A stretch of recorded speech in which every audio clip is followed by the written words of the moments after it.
It was April of 1945, a month when the once mighty Third Reich teetered on the brink of annihilation. Across the industrial heartland of Germany, known as the Ruhr, the last remnants of Hitler's Western Army were trapped. They were not fleeing, not advancing. They were encircled, surrounded by the American First and Ninth Armies, with the British tightening the ring from the north. For Adolf Hitler, sitting in his bunker in Berlin, the news should have been incomprehensible. Hundreds of thousands of his troops, the pride of the Wehrmacht, were facing the very real choice of surrender. And yet, the man who had envisioned Germany as an unyielding fortress could not fathom the inevitable. Within the Ruhr Pocket, the scene was one of unimaginable desperation. Over 500,000 German soldiers, cut off from supplies, cut off from leadership, and cut off from hope, were crammed into a shrinking space of towns, fields, forests, and factories. The once powerful tanks of panzer divisions had run out of fuel. Artillery shells were depleted. Rifles lay in the hands of the sick and wounded who could barely lift them. Hunger gnawed at stomachs, disease spread in the crowded quarters, and the bitter cold of early spring seeped through threadbare uniforms. The army that had once stormed across Europe in 1939 was now a mass of exhausted men, their morale shattered, their loyalty to Hitler questioned by the very reality surrounding them. For the Americans, the situation was surreal. Columns of German soldiers, young boys who had barely seen combat, older men who had fought in Poland, France, and Russia, began to appear along the roads, waving improvised white flags. Bedsheets tied to rifles, shirts from their packs, even bits of cloth scavenged from ruined homes. It was a surrender on a scale never before witnessed. Officers tried to maintain some semblance of order, shouting commands that no one followed. Men simply wanted to live, to leave the nightmare of ideology and war behind. The surrender began in small groups, regiments and battalions walking toward the American lines, their eyes hollow, uniforms caked in mud and blood. Soon entire divisions were moving, like a river of gray uniforms stretching to the horizon. For American soldiers stationed along the perimeter, it was impossible to comprehend the scale. Private letters, diaries, and accounts later described the scene as endless columns of men, exhausted, defeated, yet strangely dignified. Some cried quietly, others laughed nervously, perhaps to mask the overwhelming fear that had dominated them for months. Field Marshal Walter Model, the commander of Army Group B, had long been one of Hitler's most trusted generals. He had earned the nickname Hitler's Fireman for repeatedly stabilizing failing fronts. Yet now, trapped within the Ruhr, he faced a decision that no amount of experience could resolve. The Führer's orders were explicit: no surrender, fight to the last man. But reality offered no choice. Supplies were gone, communication with Berlin was intermittent, morale had collapsed entirely. On April 21st, realizing that further resistance would mean senseless death for his men, Model quietly took his own life, marking one of the final acts of the Wehrmacht's loyalty collapsing under its own weight. Across the Ruhr, surrender accelerated. Officers who had once believed in obedience now guided their men toward the Americans. Entire units moved without incident, the only sounds being the shuffling of boots and the occasional murmuring of conversation. Civilians, long suffering under the strain of war, watched cautiously from the ruins of their homes. Some offered bread or water. Others simply observed, unsure of what the surrender would mean for them. The landscape itself seemed to mourn. Smoke rising from destroyed factories, rivers running black with debris, roads lined with the detritus of a society in collapse. American commanders faced unprecedented challenges: The logistics of handling 500,000 surrendered men were staggering.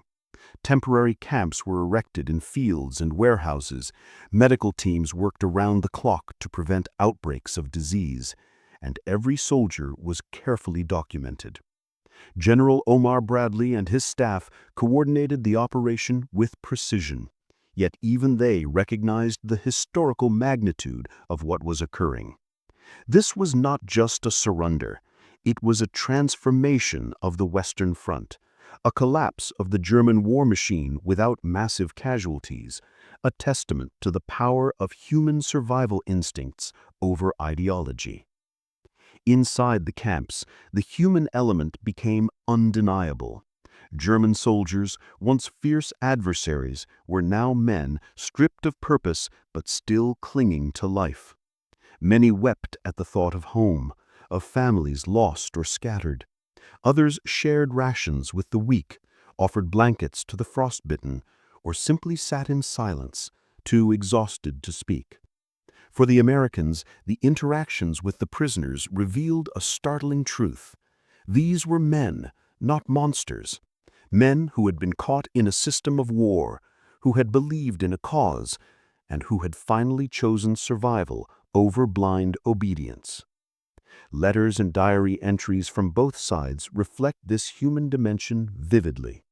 An American private stationed near Dusseldorf wrote, "They came to us not as enemies, but as people, and for the first time in months, I felt pity instead of fear." Meanwhile, German soldiers documented their surrender as an act of survival, not shame. A young lieutenant, writing hastily in his journal, remarked, "Orders said to die. Life says otherwise. We marched not as cowards, but as men who choose to live." The surrender had profound implications beyond the immediate military situation. For Hitler, news of the mass capitulation was intolerable. Reports filtered into Berlin. Entire army groups had vanished from the front, their men now prisoners of the Americans. Hitler, isolated in his bunker, raged against what he could not control. His worldview, one of absolute obedience, of relentless fighting, of a Germany unyielding, had crumbled. In those final weeks, the surrender of the Ruhr Pocket was more than a military disaster. It was a psychological collapse.